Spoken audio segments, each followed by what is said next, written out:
morning. My name is Sergeant First Class Gibbs, retired, and I'll be speaking to you today about the prevention of sexual harassment. The agenda that I'll be speaking to you about today is the definition, the types, the form of sexual harassment, resolution techniques, complaint procedures, Military Whistleblowers Protection Act. The Army Command Policy AR 600-20 covers sexual harassment and sexual assault. What I'm going to be speaking to you today is again about sexual harassment and prevention.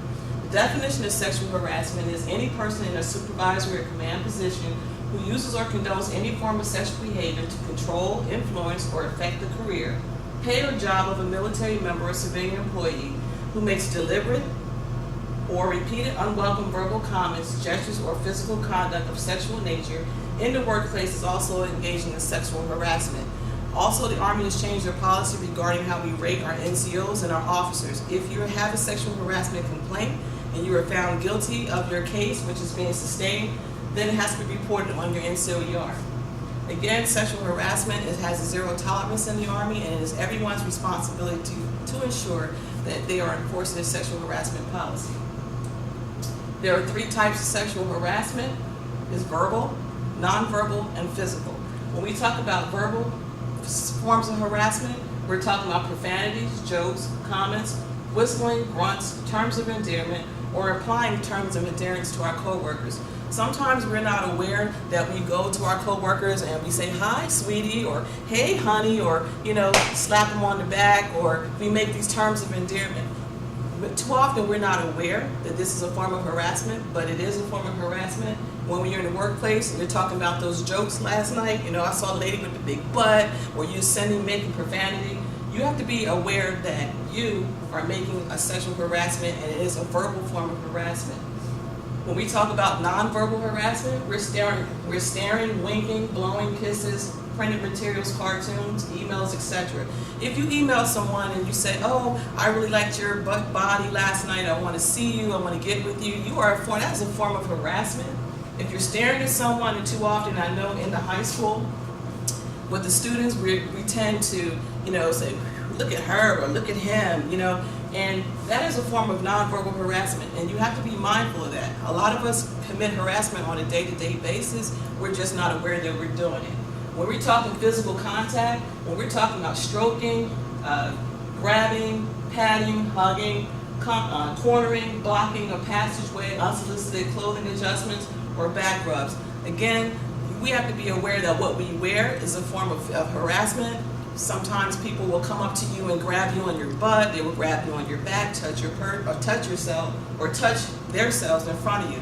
That is a form of physical contact, and we need to avoid that at all costs. Sometimes another example you might say that would be a form of harassment when you have a football player and they're on the field and they're in a hiking position, and you look under there, and for some people that could be a form of physical contact and you're not even aware of it. So although we're talking sports, you have to be sometimes conscious of the things that you do, even though it may be unintentional. Okay, the Army policy of sexual harassment again is a form of gender discrimination that involves unwelcome sexual advances, requests for sexual favors, and other verbal or physical conduct of sexual nature. Quid pro quo, that is the Latin terminology for this, for that. That means if you do something for me, I will do something for you. Let's take an example. If you want to make a promotion and you really want this job, if your employer or the person who is in a position to promote you says, "Okay, well, I want you to do this with me. I want you to go out with me, or have drinks, or have dinner, or or engage in some type of sexual involvement or contact," and then you go back the next day and the promotion is yours, that is a good form of quid pro quo. That means you've done something to get something. And sometimes we say it's like bartering. If you give me this, I'll give you that. All right, hostile environment. When we talk about a hostile environment, once we commit the acts of sexual harassment, then the person who has been committed to, and the person who is actually committing the offense, it can present a hostile environment, not only for the two people or those individuals that are involved. It can also present an issue for those who are not involved. So when you walk onto the workplace and you're in a hostile environment, you have to remember that it could be intimidating, to be in a place where someone has already made some type of unwanted or unwelcome advance to you, and you have to make sure that you and anyone that's involved in any type of harassment the person is no longer in that environment. The schools, the military has a responsibility to provide a work-free place of any type of form of harassment and make it a hostile environment. I have a right to come to school or come to my work every day to be able to do my job. It should not be, my job should not be impeded because of someone has made some type of unwanted welcome advance or gesture towards me.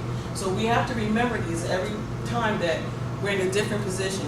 We don't want to ask for sexual favors, which is quid pro quo, this for that, and we want to make sure that we don't present a hostile environment.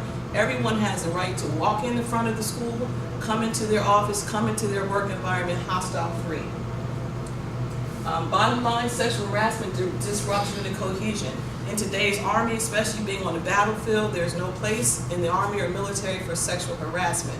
We have a mission to do, we have a responsibility, and that cannot be interrupted by someone's behavior. So again, we also have to admit, prevention is the key. A way to prevent sexual harassment is 1, don't do it. 2, make sure that you're wearing your appropriate clothing. Make sure that you're conscious of the words and things that you're saying to someone when you're speaking. Okay, it must be reported before the action can be taken. If you have been harassed and you never say anything, we can't help you, the military can't help you, the administrators cannot help you. You have to report sexual harassment.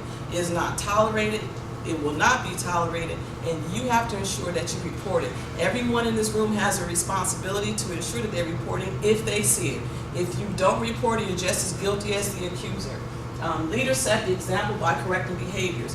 Anytime you walk into the workplace, you walk into someone's office, and you see something sitting here that may or may not be appropriate, then you have to say, please take that down. The Sports Illustrated swimsuits, you can look at them, someone has it hanging in a cubicle, that can be offensive. Believe it or not, a simple photo of your wife in a bikini on your desk is a form of harassment. So as leaders, when we see this and we go into the work environment and we go into the workplace, we have to make sure that we're correcting these actions. Even in school, when you're talking to students, when you're seeing someone, you have to make sure that you're leading by example and correcting this.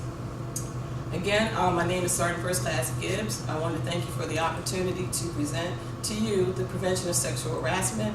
At this time, I'll take any questions.